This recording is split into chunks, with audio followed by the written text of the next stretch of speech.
Century 14 for a shooting at Century Theaters. They're saying somebody's shooting in the auditorium.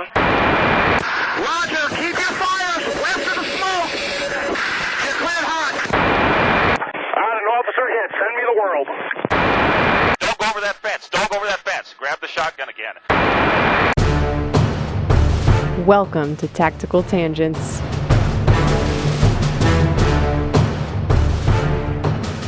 Welcome back to Tactical Tangents. This is Mike. This episode is brought to you by Point 6. Point 6 merino wool socks and base layers are built with performance in mind. Merino wool is a great natural fiber that controls moisture, temperature, and friction to keep you comfortable, and I have been wearing their socks every day at work for years now. Their socks are made in the U.S. and have a lifetime guarantee, so go buy the last pair of socks you will ever need at point6.com. And this is Jim. This episode is also brought to you by ManusX. We've talked a lot about the tactical fantasy on this podcast, and one of the quickest ways to break your tactical fantasies and actually improve your performance is by getting real feedback. One of the ways you can do that is with ManusX. You're not going to get better at shooting on your own. You need practice, data, and coaching.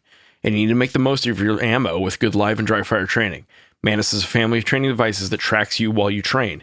It times and tracks everything you do in a drill and coaches you as you go. It is indispensable to taking your shooting to the next level. Go find them on manusx.com.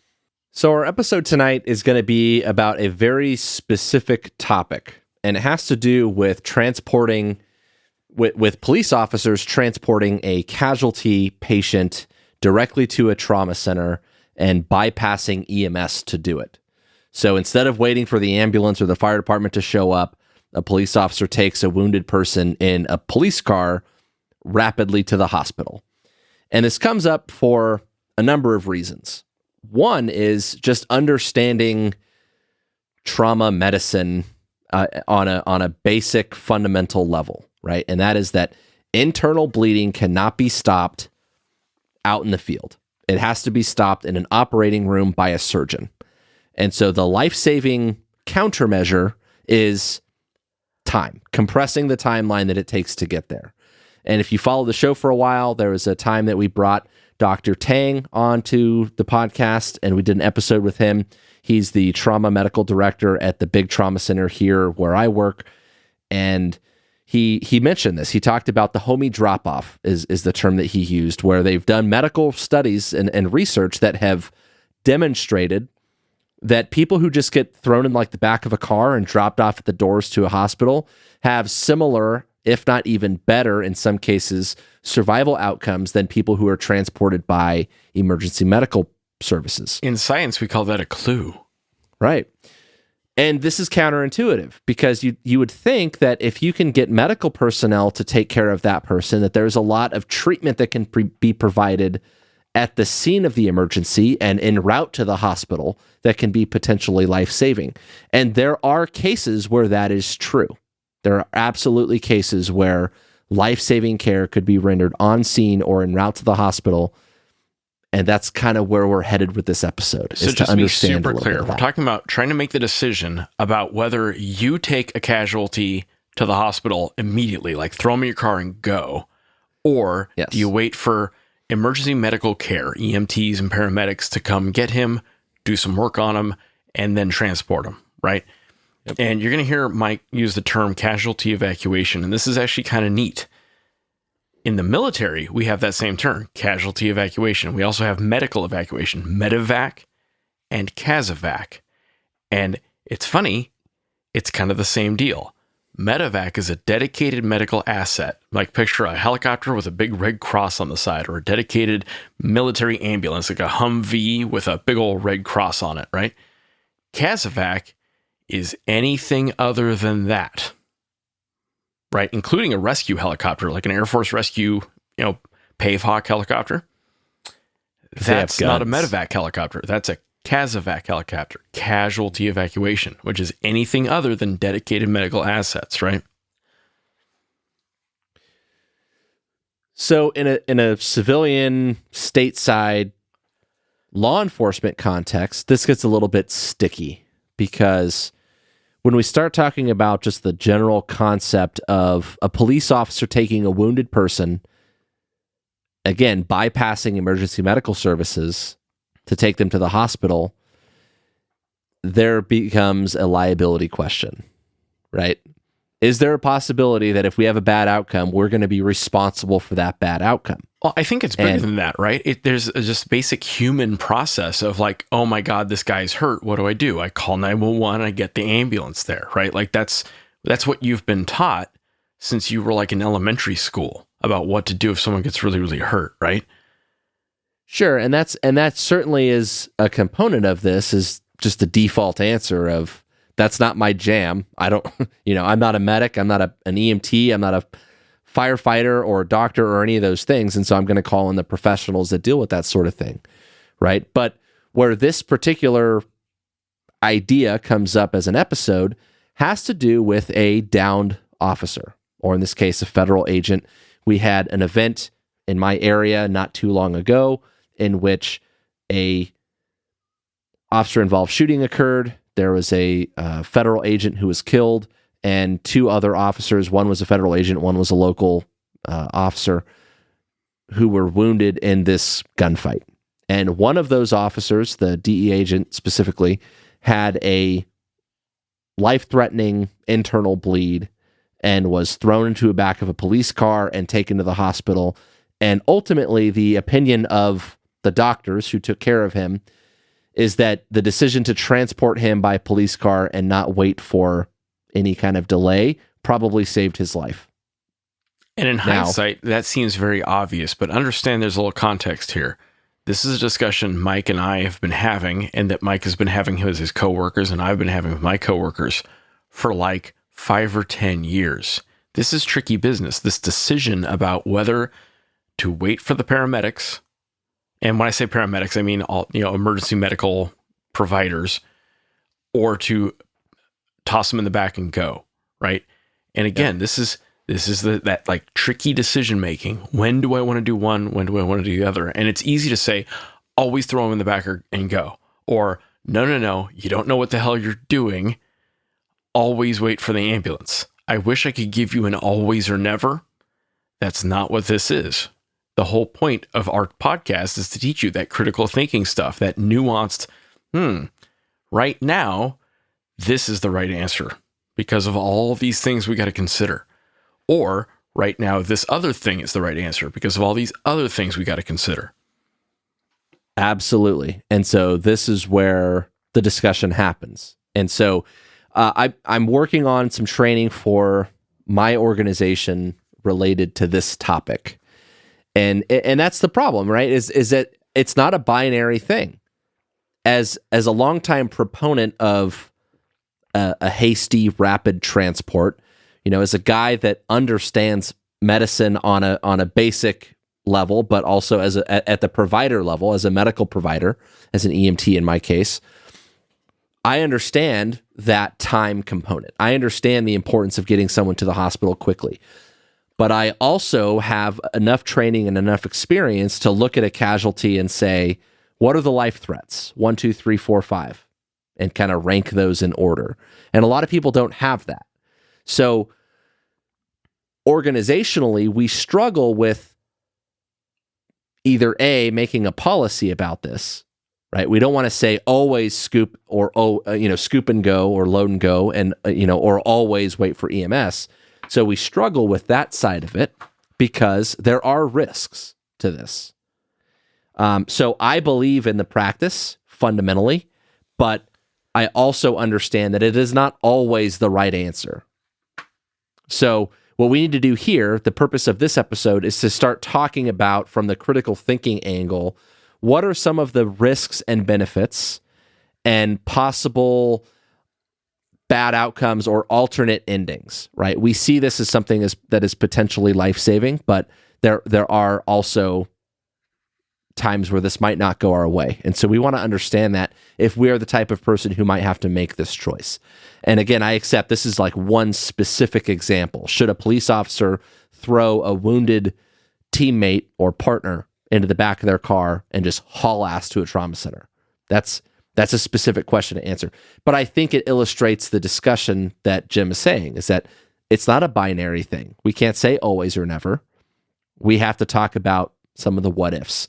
We're in 2022 now, like non-binary, like that's normal. We just got to get our head around that, right? Yeah. It's not always one or the other. So why do people struggle with this? Again, if we're talking about the context of police officers, law enforcement, a lot of cops don't have a whole lot of medical training. There's so much training that we have to keep up with. It's absurd, right? Like, not only do most cops not get enough training in fighting and shooting and driving and the things that they have to do every day, skill and proficiency wise, but also we have to keep up on our, racial and bias-based policing training and our mental health awareness, first aid training, and our, whatever is the hot topic of the time. We have to keep up on all that stuff. And on top of that, it just so happens that we might be exposed to a scenario where there's an injured person that we have to deal with. And this is important for civilians especially to understand, is the expectations we put on cops versus what we pay cops is wildly lopsided.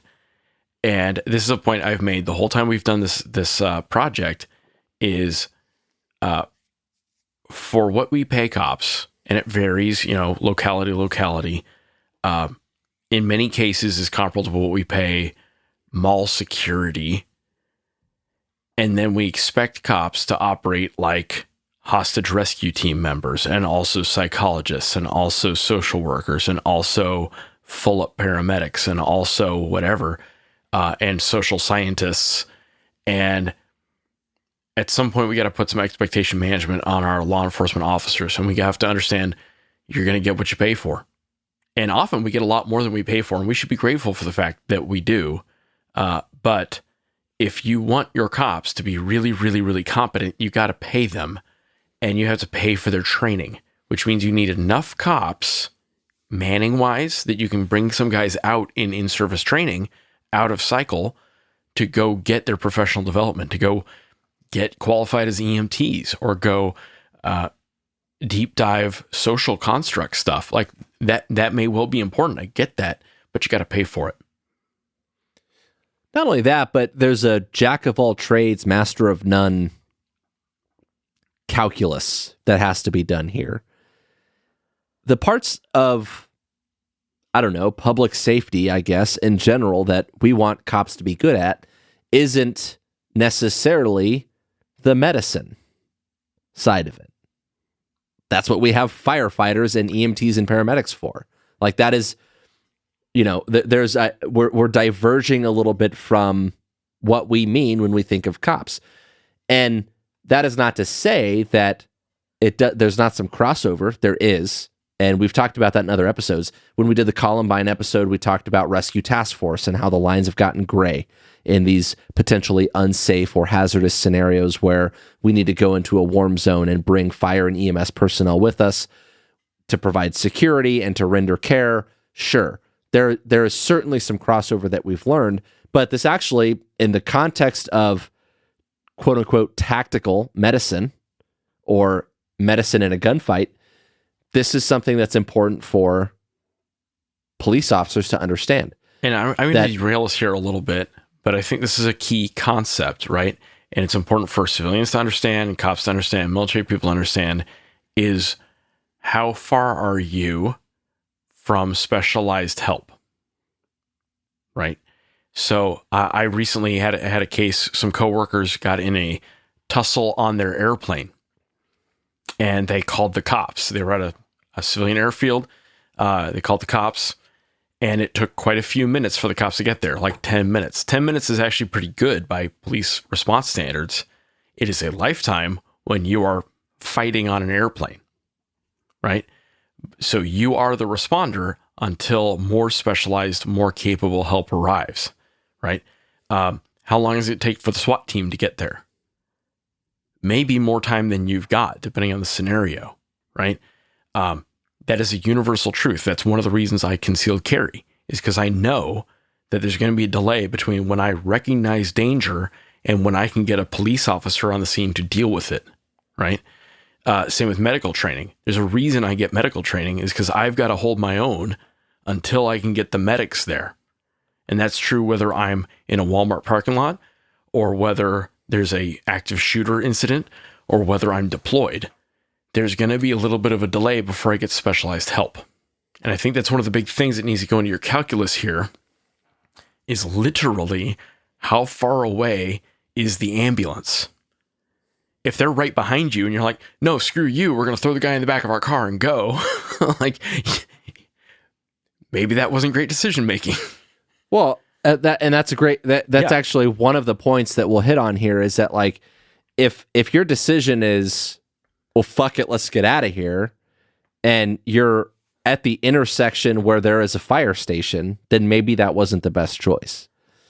Yep. And in the case of some of these major incidents, you might have resources already staging in the area that, because you were in the middle of the gunfight, you know, maybe the 5th or 6th or 10th or 15th or 30th person that arrived there started thinking ahead and saying, hey, let's have fire and EMS stage at this intersection.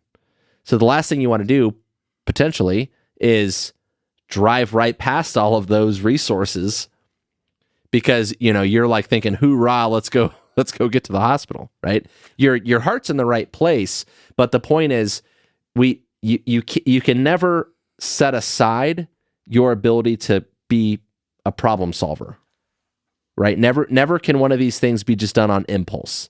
This is a deliberate choice that you have to make. Like a lot of things in tactical situations, you can go left or you go right when you go into a doorway, into a room to clear a house. Do you go left or right? You don't just wing it, right? You have a reason for the reason that you go that way. So that's kind of where this starts, and that speaks to Jim's point. But more specifically to the point, TCCC, Tactical Combat Casualty Care, or in the EMS, or I'm sorry, the civilian law enforcement side, we call it Tactical Emergency Casualty Care because we don't want to call it combat or whatever. It's broken into 3 phases, right? Phase 1 is like your hot zone, care under fire or direct threat care, where you're getting shot at, right? And your number one priority in those circumstances are to win the gunfight. They say the most effective battlefield medicine is effective return fire. Kill the bad guy, make the scene safe, and we don't have to worry about that side of it anymore. And so in the context of like, whose job is it to deal with this medical problem? Well, in that scenario, it might very well be yours. You've got to go to guns and eliminate the threat, and that is where that person gets help. That is absolutely a law enforcement task. Active shooter, just as an example, absolutely a law enforcement task. The next side of it is your warm zone, right? Indirect threat care, or they'll call it tactical field care, where there's no active gunfire, but you're not exactly in a safe place. Maybe the guy retreated back around a corner. Maybe you're behind some cover. Maybe you have people holding security and watching downrange, and you're able to kind of render some aid to this person. Conceptually, picture that as like in the parking lot. And it's not always literally in the parking lot, right? Like sometimes the gunfight's in the parking lot. But like in many scenarios, like in a school shooting, if the action is happening inside the building and you're outside the building, that might be a warm zone, right? Right. And a theme that we've talked about in previous episodes is you either have to make the scene safe or you have to be prepared to get the person to a safe enough scene that the ambulance crew can work on them, right? Yeah.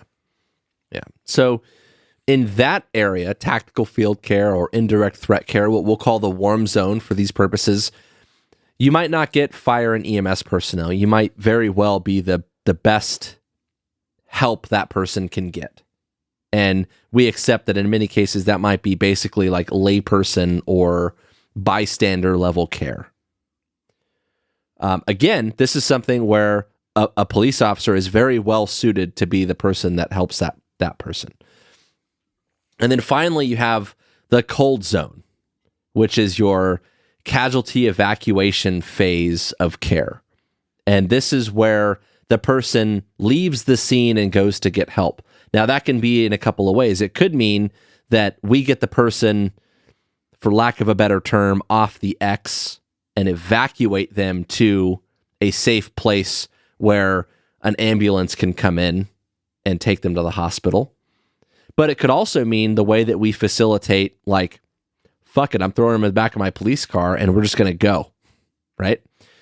Now, I go over those phases because what we have to differentiate here is this tactical problem, this fighting problem, this gunfight scenario from your standard like car accident, structure fire, fall, your typical traumatic injury scenario. Something where a police officer might be at the point of crisis, right? They might be there and either witness or be a part of whatever caused the injury to this person.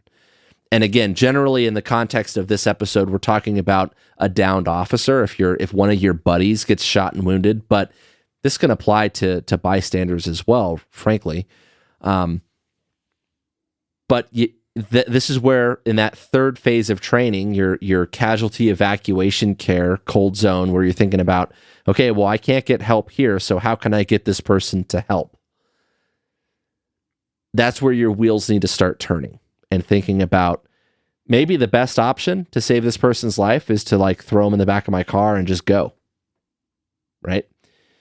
The reason I bring those phases up, though, is because it is not priority number one. It's not decision number one, right? You have win the gunfight, get off the X, move to cover and concealment, don't create additional casualties, render life-saving treatment that you can do with whatever you have on your person. That might be tourniquets, that might be other first aid care like packing wounds with quick clot or combat gauze, things like that.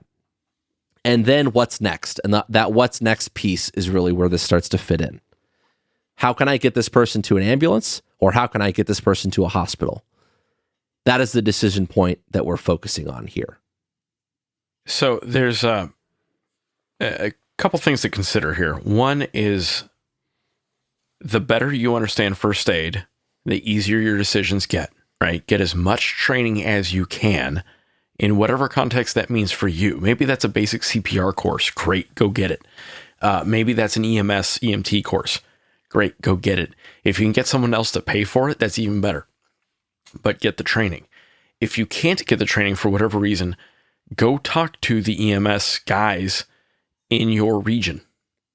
Have the conversation with them, learn as much as you can. Most of them are more than happy to talk to you, and we'll talk to you at length, whether you want them to or not, about evaluating a patient. And we're going to get into patient evaluation kind of as we go, but like, the better you understand the situation with the injured person, the easier these decisions get.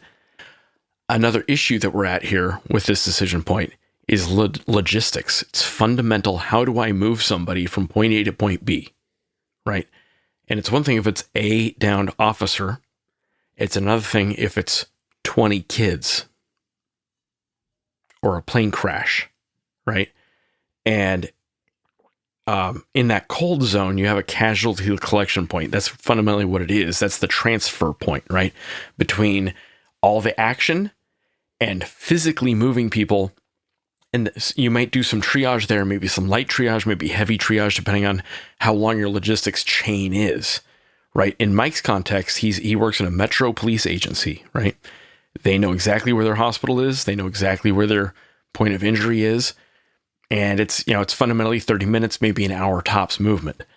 In East Africa, it might be 4 or 6 hours. It might be 14 hours. Yeah, I was to say days. Yeah. So one, again, that training, you got to be able to hold your own for a little bit. Two, you got to figure out this logistics piece. And the time to figure it out, ideally, is in the briefing, right? Before the gunfight, we make some decisions about how we're going to do this, right? And one is staging the ambulance. One is maybe we need more than one ambulance. Another thing that comes up a lot is, are we physically blocking the ambulance from getting to the scene? And this has come up many, many times over the years where we've created a parking problem. So many responders show up that the ambulances either can't get to the casualty collection point or they can't get out of the casualty collection point. And so it's easy to like fixate on like win the gunfight, shoot all the bad guys. Traffic control in this case might be the thing that makes the difference between literally life or death. Yep. And in the context of this, is actually a good transition into where this sort of thing applies. So if you don't have a lot of medical training, and we accept that most police officers don't, not because they, through no fault of their own, it's just we don't get to provide a lot of it. Where does this apply? What I want you to think about is, number one, I mentioned earlier how this is not a, like, well, fuck it, let's just leave. This is a deliberate choice that you make.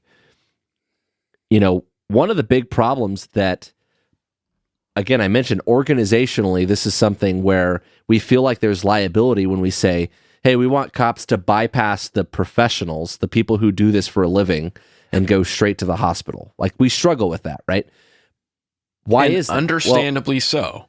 They're experts. They have all the gear. They have all the training. And we're just going to be like, nope, screw that.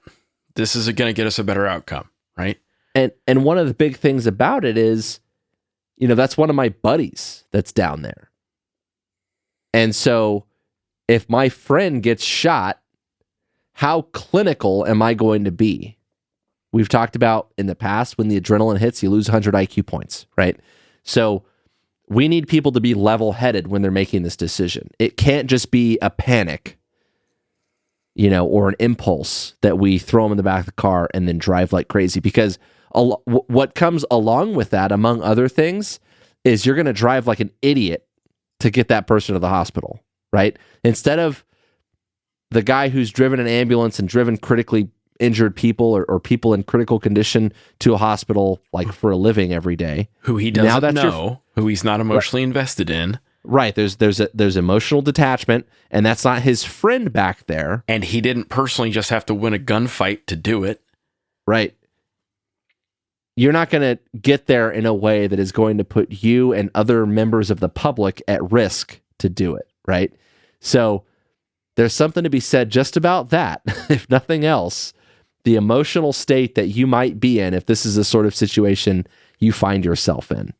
So acknowledging that, again, this is not a decision to take lightly. This is a deliberate choice that you have to make, and it has to start with rendering what care you can at the scene. What are the types of bleeding that you can stop? If you can see it, right? If they're bleeding from the arms or the legs or an area that you can pack a wound, then that's where your attention should be, is stopping that bleeding. External bleeding that is controllable at the scene, that is your primary focus. But if you acknowledge that, hey, there's a high likelihood that there's internal bleeding here, and so I'm thinking like the torso, right? Penetrating trauma, gunshot wounds, stabbing to the torso, the chest, the abdomen, the back, the ribs, something like that. Well, the likelihood of internal bleeding there is a lot higher. And how much I can do about that? Very little. In military speak, we often refer to life, limb, or eyesight. Life, limb, or eyesight gets you a helicopter, for example. And we also talk about anything from the neck up. Right, neck up. I probably need more than my Band-Aid kit and my tourniquet, right? Well, and that brings up another good point. So, a common thing, we talk about chest seals, and you can go listen to the episode we did with Dr. Tang to get his take on chest seals, because there's a little bit of a feel-good component to how much good a chest seal really does. I did something, therefore I helped. Right, I helped, right. And so they might get a little bit more credit than they should in some cases, I think. But aside from that, we talk about neck to navel. Neck to navel is where generally you would apply a chest seal on the torso. And that, I think, is also a good rule of thumb for, is the likelihood for internal bleeding really high? Neck to navel, I would say probably good.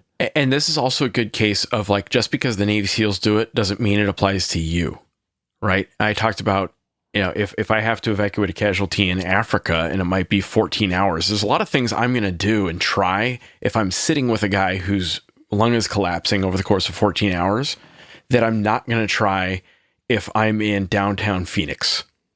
Like, 7 minutes from a trauma center. Yeah. And that's the thing here. And this is one of the most important lessons I ever learned from Mike. And I learned it when he was a baby EMT back in Southern California 20 years ago. because he's old now, was he'd be a basic EMT and he had a paramedic with him. The paramedic had all this specialized training, and the paramedic wanted to use all this specialized training. Oh, I'm going to do this. I'm going to do a bougie and a fucking intubate him, and I'm going to run a main line, and I'm going to do a IO and whatever the fuck medical things that I learned on what ER or scrubs or whatever. And Mike would be like, hey, buddy, what this guy needs right now is diesel. We got to load him up. We got to give them the bright lights and cold steel. We got to get him into the fucking hospital, right? Hit the gas pedal and go. Yeah, absolutely. And that's the thing, because we acknowledge the time component, right? The time is the critical factor. And all of this, everything Jim just said plays into that. And know your limitations. Yes, there are interventions you can do that might be within the scope of your training, and some of them are necessary. Some of them are burning time between that guy and fresh whole blood and a trauma surgeon. And I love my paramedic friends. I love my medic friends, my IDMTs, my PJs, my 18 Deltas. I love it. But if I have a choice between you and a full up roll 3 trauma hospital, guess what I'm going to take? And that's not a knock, right? I want all the resources if it's me bleeding. No, and the best medics and the best corpsmen and the best PJs and 18 Deltas and firefighters and all that understand that component. Yep. That nothing is going to fix this guy except for bright lights and cold steel. Yep. He needs to get to an operating room, and the faster that we get there, in fact, the more time that we take to get there, the more risk this guy is to die, right? So you got to go to the hospital. And so this brings us into a concept called golden hour. And golden hour is, it's one of those like nuanced things, right? It was a kind of militarism. We did some research. We figured out that the longer it takes to get someone to full-fledged trauma care, the worse their outcome is going to be. And as a rule of thumb, and that's all it is a rule of thumb, is that more than an hour is probably a problem. Some people don't have an hour. Some people have about 2-3 minutes before they bleed out. Some people have 14 hours. One of my worst days in the military was in Afghanistan. I was in a joint operations center, and we had a special forces team in the northwest corner of Afghanistan, which is pretty far out in the middle of nowhere, in a country that is full of middles of nowhere. And a guy took a round underneath his body armor in the chest. And I was getting the updates over the radio, and we were trying to get Casevac to him. And it was the scene was too hot. There was too much violence going on. We couldn't get dedicated medevac. We couldn't get Casevac. We were going to lose a helicopter if we got him in. And I was getting the updates from the ground force commander about what the medic was doing. And okay, so he's got a collapsed lung. We put the chest seal on him. We did a decompression, all the things that he could do. And they were given updates over the course of about 6 hours. Okay, well, his lung is fully collapsed. Okay, he's not breathing. Okay, his heart stopped. All right, stand by. You're going to get a call on the iridium. And that's when you know, right, what the outcome really was. That was one of my worst days, was having to sit there and listen and have that terrible, futile feeling that there was nothing I could do from where I was sitting in my stupid little operations center seat. But understand that golden hour is a rule of thumb. And what it's supposed to do, sort of like the 21-foot rule, is inform your decision making, is to help educate you that it is a race to get serious trauma injuries to a serious trauma center. And that the golden hour concept has, I don't know if fallen out of favor is the right term. It's just become a little bit less hard and fast. Relevant, I guess. Yeah, in a sense, because like Jim said, sometimes they don't have an hour. Sometimes you've got minutes. You got, hey, with that bleed, you're lucky if you survive 3 minutes or 15 minutes or 30 minutes.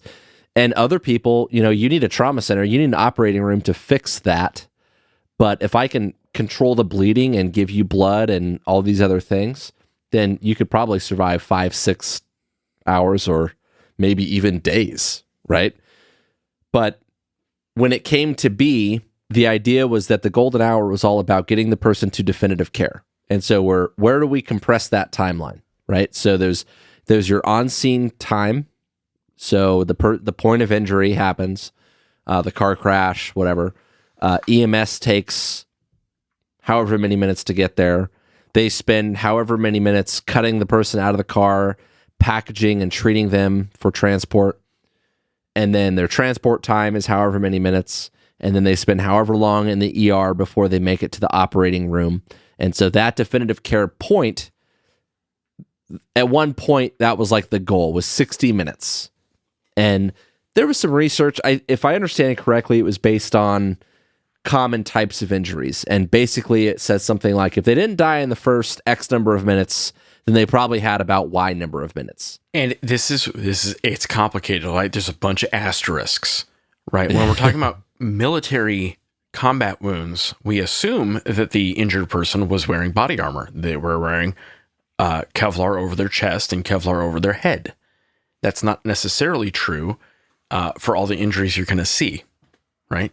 Yeah, and also a lot of the people who are treating injuries overseas in like that combat at war sense, those people get to do a lot more stuff than we would probably let them do in like a typical EMS setting.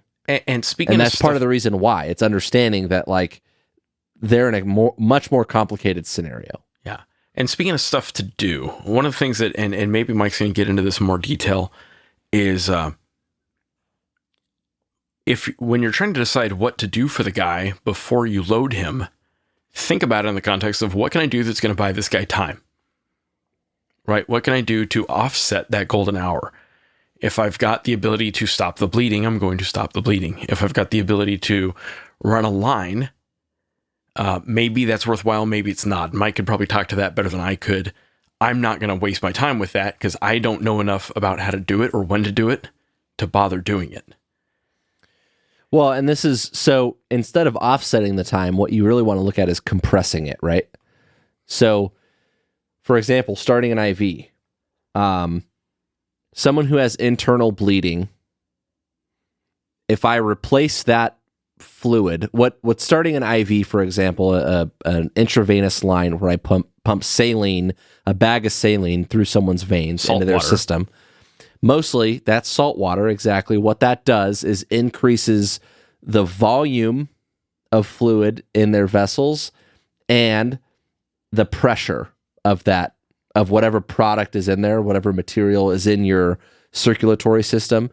It increases the pressure to circulate it better. Now, if you're bleeding internally and I start an IV and I crank up the pressure, number one, I'm increasing the bleeding. And number two, I'm diluting the blood that's there. So now instead of red, it turns into like a pink. So I'm not. And you blow up like a balloon, and it gets kind of silly after that. But. The critical components that, blood carries oxygen to your cells, right? That if I don't have those red blood cells to carry oxygen to your cells, I'm not doing you any good with the water. So nowadays, that's not really a thing.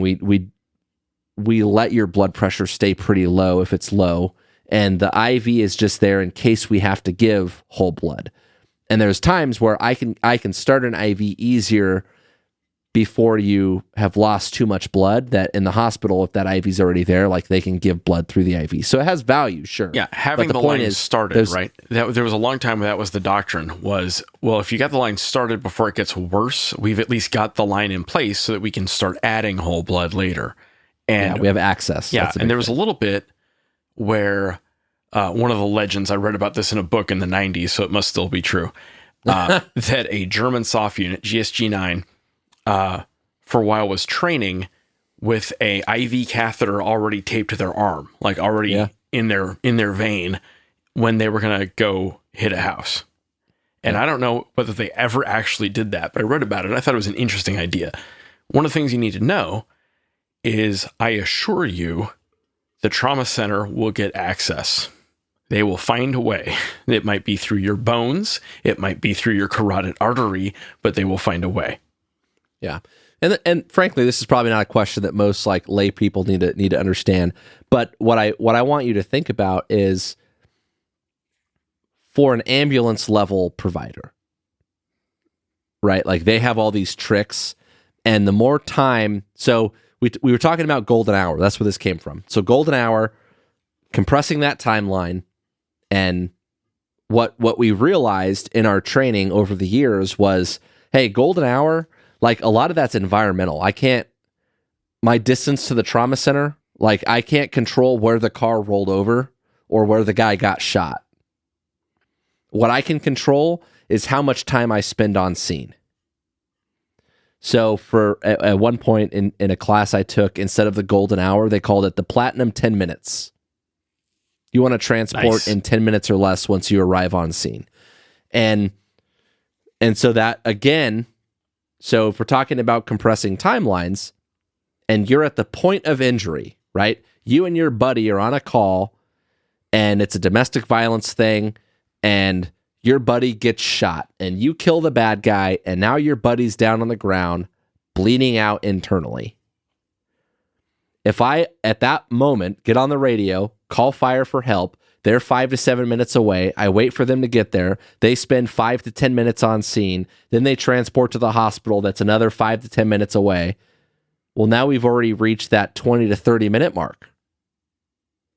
Or that hospital that was 5 to 10 minutes away, I just throw them in my car and go, and I'm there in 11, 12 minutes, perhaps. That's where this comes in. Yeah, so again, right? This is compressing the time. Fundamental logistical problem. And in doctrinal managerial speak, we're talking about a Gantt chart, right? We're talking about what steps of this process can I compress, what steps can I skip, what steps can I speed up, and what steps can I not speed up. So time distance problems. If the trauma center is 100 miles away, there's only so many ways I can compress that. I can get a helicopter, but that's a new set of problems, right? I need to get the helicopter dispatched. It's got to find me. It's got to land. They got to download their crew. Their crew has to make their own assessment. And for anyone who hasn't dealt much with the medical establishment and the emergency medical establishment, like there's some administrivia that happens on any case where they're like, okay, what's the guy's name? And then you hear like, Smith, common spelling, S-M-I-T-H, and they're reading off his driver's license, and it's like, let's go, right? It's not saving his life. Yeah. And I'm not saying that as a knock on any particular crew. Like that is part of the process of in processing someone into the medical establishment is that administrative stuff. Yeah. And and there's good reasons for that. Yeah. Right. Like if that guy needs certain x-rays or certain medications or whole blood and his blood gets typed and the blood bank is going to send that over, like they need to mark it with his name. Yep. And the hospitals have gotten pretty good at dealing with like, well, we don't know his name, so deal with it. I mean, so most of those kinks have been worked out, but just understand that there's a reason. It's not like someone is just like fucking with you when they're asking those questions. It's because they're also trying to keep, they're not the only patient in the hospital, it turns out. Yep. And so they're trying to keep that organized because that's a big deal that comes up. Yep. But where I'm going with that is like just simply calling 911 or simply making the radio call. Hey, we need medical support here. Their appearance is not instantaneous. And then once they do appear, the process to load the patient is not instantaneous. And then the transport process is not instantaneous. They can only go so fast. You can only drive so fast in an ambulance. You can only fly so fast in a helicopter. Yep. And so think about this before you hit the door. How long is that process in this instance? Whatever that instance is. And there's some ways to cheat that, by the way. For example, if you are expecting a fight, and there are times when it's like, okay, this is Waco. We're going. We've been laying siege to this place for, 88 days or whatever it was. We are going to have our fight today. We have chosen our D-Day and our H hour. We're going. Stage the ambulances forward. Maybe stage a field trauma center forward. If you know you're going to have that logistical problem, get ahead of it. You don't always get to pick the day, but on the cases where you do get to pick the day, like, stack the deck in your favor. Absolutely.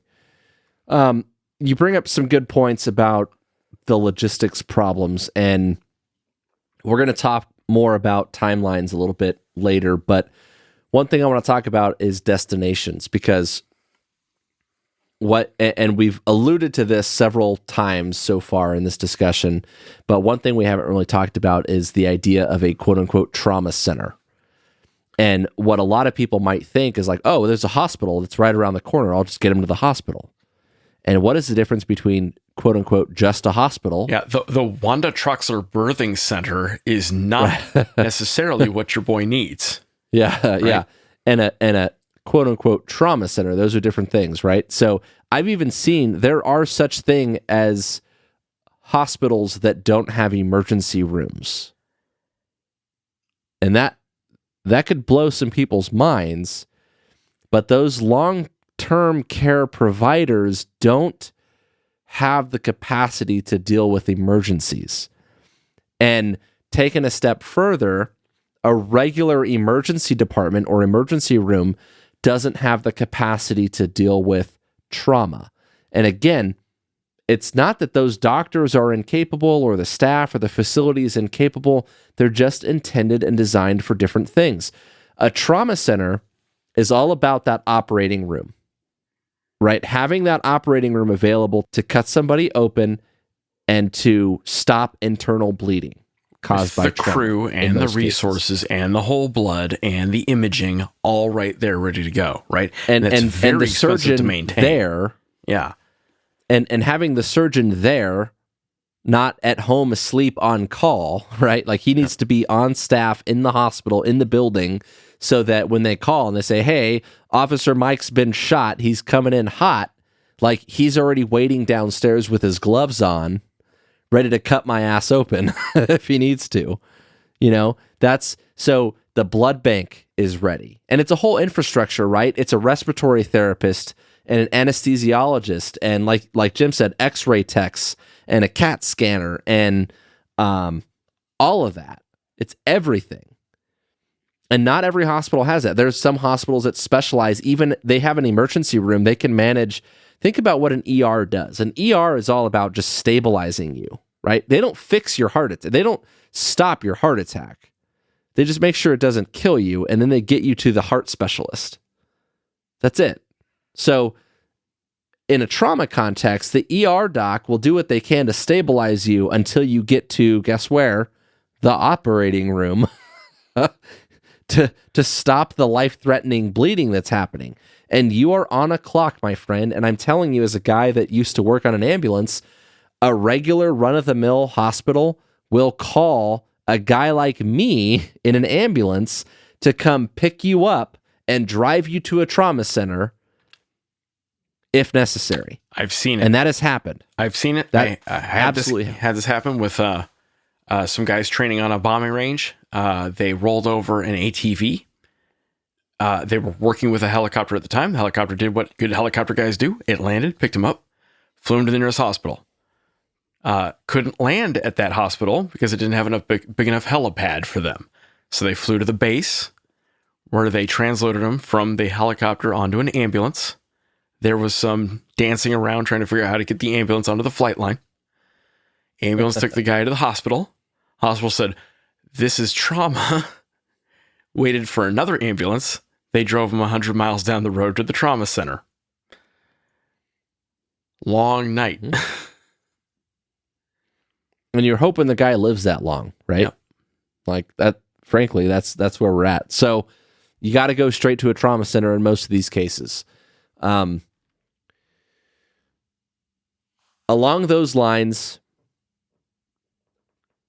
So we talked about the types of injuries where this applies. And I like that neck to navel analogy, or penetrating trauma to the torso. I think that's a big thing.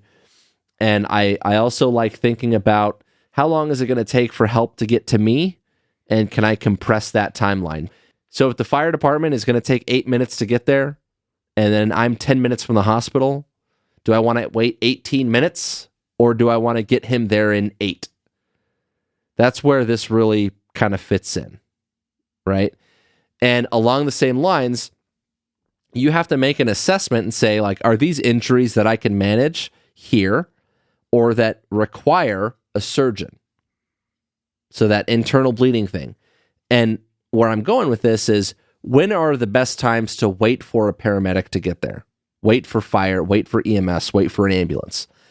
One of the key areas that you need to wait for an ambulance or for EMS providers is airway problems.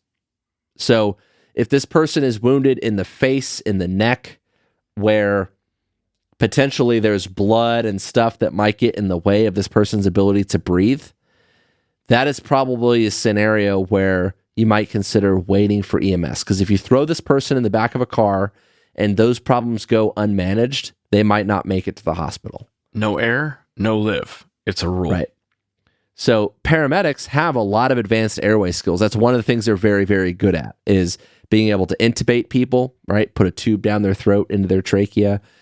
If necessary, cut a hole in their neck and put a tube directly into their trachea, into their lungs. They could poke holes in chests, right? Needle decompression. There's a lot of things that paramedics can do that might buy the person the time that they need to make it to the hospital. And so one of the times worth waiting would be any kind of airway compromise. What kinds of things can you do for an airway injury while you wait? You can position that person well. Sit them up, make the blood flow away from their lungs, away from their neck, away from their trachea. If they are completely unconscious, unresponsive, you can put them in that like recovery position where they're laying on their side and gravity is helping them drain whatever is clogging their airway. Those are scenarios where it might be best to wait. But the lesson in all of that is, again, going back to that critical thinking component, that you don't get to just freak out and say, well, fuck it, let's just go. You have to actually think about, what is this person's problem and what can I do for them? And that's one of the big things. So airway is one of those things where, like I said, you get to that warm zone, you're starting to think about casualty evacuation, and you're thinking to yourself, okay, well, I really got to compress the timeline that I got to get this person in the hospital. What's going to kill them right now? Is there a suspicion of internal bleeding, or does this look like an airway problem, or is this a bleeding problem that I can control? In either of those cases, you have your hands full, right? You might be positioning this person a certain way, waiting for fire or EMS to get there. You might be holding direct pressure or applying tourniquets and managing that while you wait for them to get there. Or you might say, man, there's nothing else that we can do here except for just get up and go. And that get up and go component is really where we're focusing on with this discussion, right? So let's say that ultimately ends up being your decision. We're just going to bail, right? You're accepting that there's nothing else that I can do right now and nothing that fire and EMS can do for them other than get them to the hospital. What next? Well, the first big one is, don't get too sucked into that scenario that you forget that this was potentially just one of those gunfight sort of things, right? Like, you've got to make this situation as safe as you can. Number one. Number two is, that's a decision, as we mentioned earlier, you have to not take too lightly. Maintain your composure. Make it deliberately and do it. And then think about, like Jim has talked about all along here, the logistics problem that comes with that. One of the complications that comes up when we've had this discussion locally is if the fire department picks up a wounded person, right, a trauma patient, and they're going to take them to the hospital. They call the hospital and they do a trauma activation or a trauma alert. And we're going to kind of get back into timelines a little bit here because it matters when you're making that decision. And that trauma activation or trauma alert where they call the hospital and they say, hey, we have a 34-year-old male with 2 gunshot wounds to the abdomen. His vital signs are X, Y, and Z. This is what we've done so far as treatment, and we'll be there in 10 to 12 minutes. Well, the hospital goes like, okay, well, that sounds serious. Like, we should probably call the doc. We should probably let the blood bank know that they need to warm some blood up. We should probably get everyone in place and clear out a bed and a space for this person, right? Now, think about what happens if you're the officer that decides to throw this person in the back of your car and just haul ass to the trauma center. You show up to the back door and you start banging on the door because you can't get in, right? And now you're like, hey, let me in. You're beep, pushing the little button on the doorbell. Security is like, hello, sir, can I help you? And you're like, oh my God, I have a wounded cop. Is this and that? Like, open the effing door. And they're doing their COVID protocol. They're like, do you have a fever? Have you coughed in the last 14 days? And so they open the door and you go running in there. Can you carry that guy all the way in by yourself? Do you have help? Because you probably don't have a gurney. Right?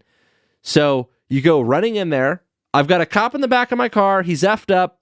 Help. So now they've got to drop what they're doing, find a bed, go out there, help you move the person, get them inside.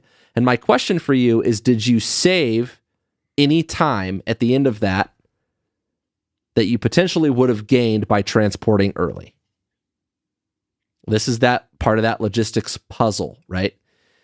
This is an unconventional scenario. This is not the way that trauma care normally happens. Normally what happens is the fire department shows up, they've got a system in place, they've got key cards or the codes or whatever access they need to get in through the ambulance entrance to the hospital. They can make that happen pretty seamlessly, pretty smooth. You don't have those things. So if this is something that you would ever consider, those are the kinks that you need to work out ahead of time, right? If those are things that you are not absolutely sure about in your mind, what are other ways that you can compress the timeline? So if you are in a potentially unsafe scenario, can you get the guy maybe out of the building, out to the parking lot, like Jim said, to the warm zone, or around the corner? Can you get him to the nearest fire station? Now, you got to be careful with that because the guys in that fire station might be gone, right? They might be on another call or something like that. But think about other ways that you might be able to compress this timeline.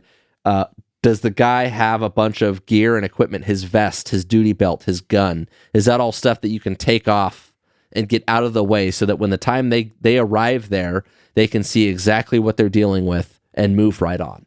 Does that save them time on scene?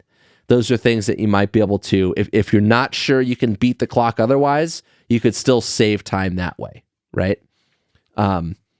So again, I want to go back to that timeline problem.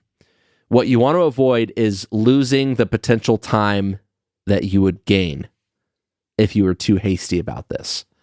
And a big one, frankly, is like driving there. I mentioned that emotional detachment thing.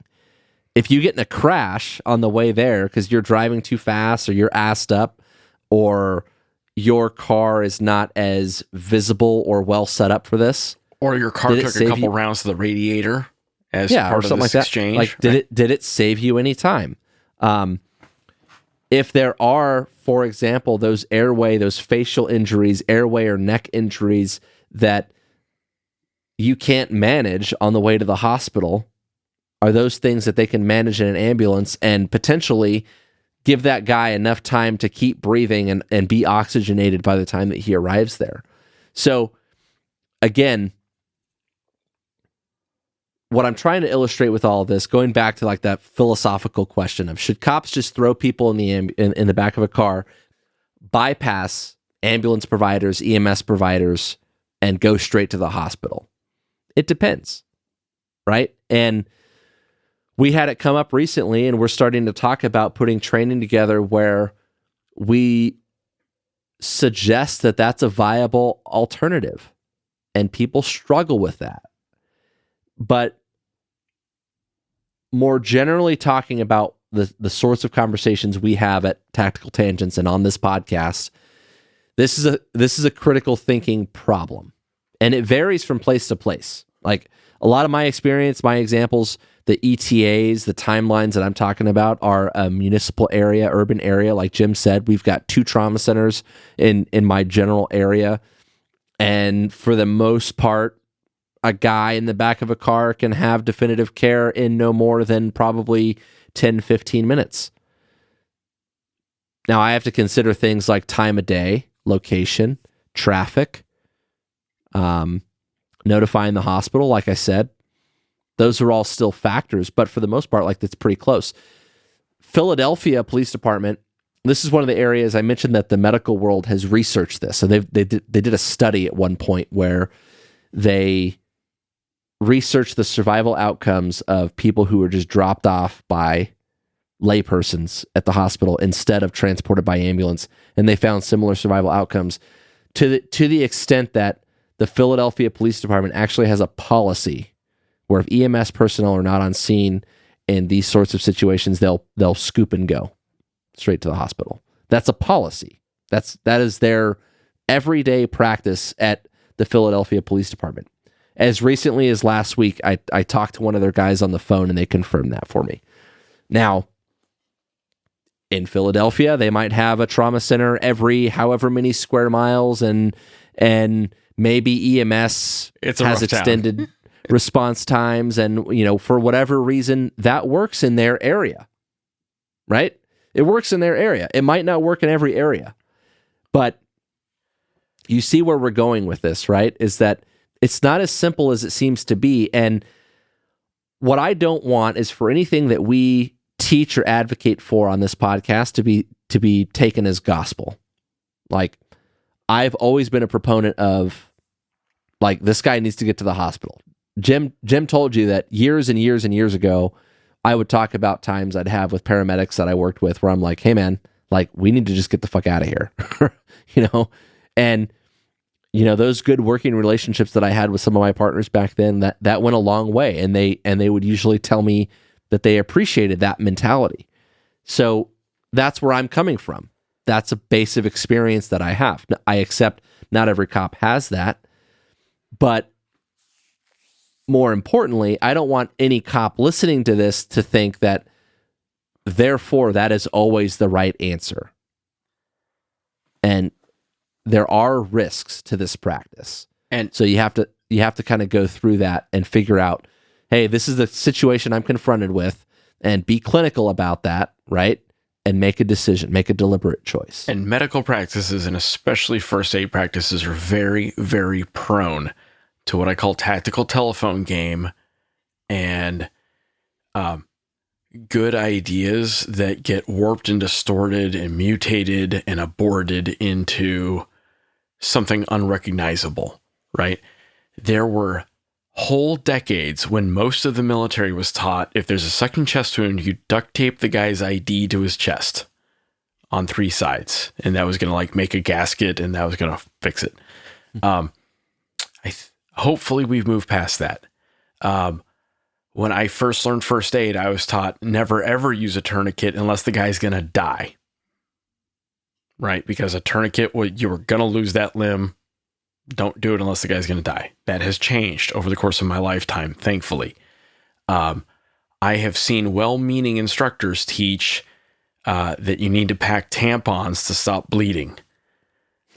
They don't work. Please don't do that. Please don't do that. Please don't. I have seen every conceivable random ass thing suggested as a improvised tourniquet. Well, I don't need to carry a tourniquet. I got a belt. You might, in extremis, need to use your belt to try to stop the bleeding. But why would I want to put myself in a fair fight where I got to MacGyver stuff when I could just carry a tourniquet? And why would I carry a weird tourniquet when I could carry one that has been approved by the Committee on Tactical Combat Casualty Care? Why not follow the best science available on this topic, right? So understand this stuff changes. Understand that you don't ever get to turn off your brain. A lot of this stuff we're trying to teach to very young officers at a police academy, or very young, privates and soldiers and Marines in the military who are like 18. And that don't rest on some training that you got 10 years ago at basic training or boot camp or the police academy. This is a thing you have to constantly fight to build. So go get more training, go get more first aid experience, go get more medical exposure. If you can do a ride along with the local ambulance crew, please do. I think that's valuable, whether you're a cop or a military guy or a very passionate concealed carrier. It is as important to fix people who are hurt as it is to know how to hurt people. And I think when you've had exposure to really, really hurt people, it changes how you view violence. Yep. So my final thoughts, again, kind of a niche topic, but hopefully illustrates some of that critical thinking stuff, right? The pros and cons, risks or benefits from a choice like this. This can absolutely be a life-saving decision. And I mentioned from the get-go, I'm a proponent of the practice, but it is not without risks, and it is not always the right answer. So wrap your head around that. Wrap your head around the subtlety of that. It is not a choice that should be taken lightly. It's something that you need to really apply some good judgment and some detachment to.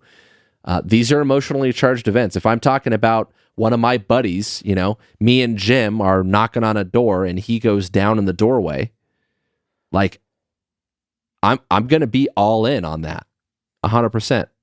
But that is the time that he's relying on me to keep my wits about me and to make good decisions. And I love Mike and I trust Mike, but you know who I like even more cutting me open? Dr. Tang, the trauma surgeon. So, you have to approach those situations with that in mind. When the adrenaline hits, you lose 100 IQ points, and emotions don't help that any when it's someone who you are otherwise connected to. So make good decisions. And more importantly, I want you to think about the critical thinking side of this. Again, organizationally, we have struggled with, is this really what we want to tell people?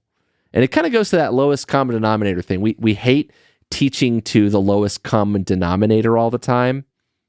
But what are people going to hear at the end of this course or at the end of this podcast? Is it, we should totally throw everybody in the back of our car and haul ass? Or is it, that is way too risky, we should never do that? Well, you have to balance those two options. It's never that simple. And fortunately, like Jim and I run this show, so we could take as long as we'd like to talk about it. But at the end of the day, like not everyone gets that. And so we're trying to illustrate kind of that balance. That's really where we're going at with this. So I think that's all I got. I think that was good. Go get training. Fight for training. If your agency isn't providing it to you, demand it. Ask for it. Try to get the funding for it. When you get downtime for in-service in between your cultural awareness training and your pronoun training and your cybersecurity training, also try to get some first aid in there. And at minimum, the CPR stuff, right? If you're still trying to talk about mouth to mouth, you probably need to update your CPR training, right? Unless you just really like the guy, that's fine too. I want to segue a little bit as we wrap up. Some of the other podcasts I listen to, because we pay attention to what the other guys are doing, do a segment at the end about what pop culture stuff are you consuming? Mike, are you reading anything right now? Are you watching anything right now? Is there anything you like that has your attention outside of this podcast? Well, we just started watching Yellowstone, and nice. That's been fun. The book that I'm reading right now is The Power Manual, and it's written, among other people, by Dr. Daniel Bloomberg, who's been a guest on the show. Nice. Police Officer, Wellness, Ethics, and Resilience. And I'm digging it.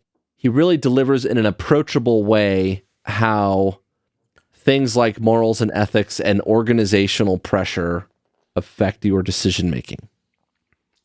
And I know that doesn't sound very entertaining and fun, but it's a pretty approachable book. And I think if anyone's a police officer and they've ever been annoyed by the sorts of things that their supervisors or their commanders do, you'll get something out of this book. Nice. So that's I don't know if that falls into the category of pop culture, but I'm a nerd, and that is currently what I'm consuming. Yeah. Right now I'm listening to, I do audiobooks. That's the only way I consume anything these days in podcasts, mostly audiobooks.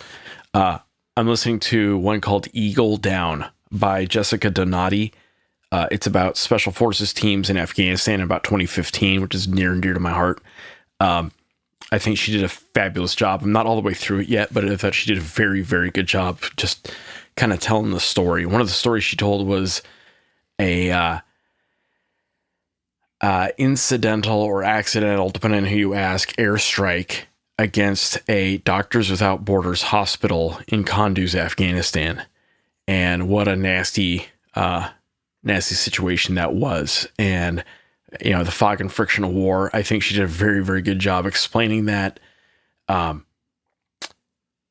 without the political lens BS. I thought she did a pretty good job. Just, this is what happened. This is what this guy knew. This is what this guy knew. This is what the doctors in the hospital knew. I thought that was worth checking out. And I'm doing another one right now. I just started it called The Next Civil War by Stephen March. Not very far into it yet. I'm not far enough into it to like really have an opinion, but it is about how close America is in terms of its political strife. And it's unsettling so far. That's how I'll describe it. It's unsettling. So that's what I'm consuming right now. I just thought that'd be kind of interesting, kind of side note in our episodes to talk about. So fair enough. I like it. Having fun with it. Yep. This episode is brought to you by Ride-On Optics. Ride-On is bringing you high-quality glass at a great value. I use and trust their scopes, binoculars, and red dot sights, and you can too with their unconditional lifetime warranty. If you ever have a problem with their gear, they will replace it, not repair it. Finish up your next build and keep a little extra cash on hand for ammo so you can actually go out and shoot that thing. Find your next optic at rideonoptics.com. This episode is also brought to you by Dry Fire Mag. Ammo is hard to find these days, and you need to stay proficient by working your dry fire training. Dry Fire Mag solves the common and annoying problem in dry fire of constantly having to rack your slide to reset the trigger. With a Dry Fire Mag, all you do is clear your weapon, load this training mag up, and work on your trigger work. Check them out on dryfiremag.com. Don't forget that we put out new episodes on the 1st and the 15th of every month. If you like what we're doing, you can head over to Patreon, give us $1 for each new episode. That money's going to go back into bringing you good content. If you want to interact with us, you can find us on Facebook, Instagram, and Twitter. We are at TacTangents. You can also email info@tacticaltangents.com. And that's all I got. Thanks. Be safe out there. All right. Good talk.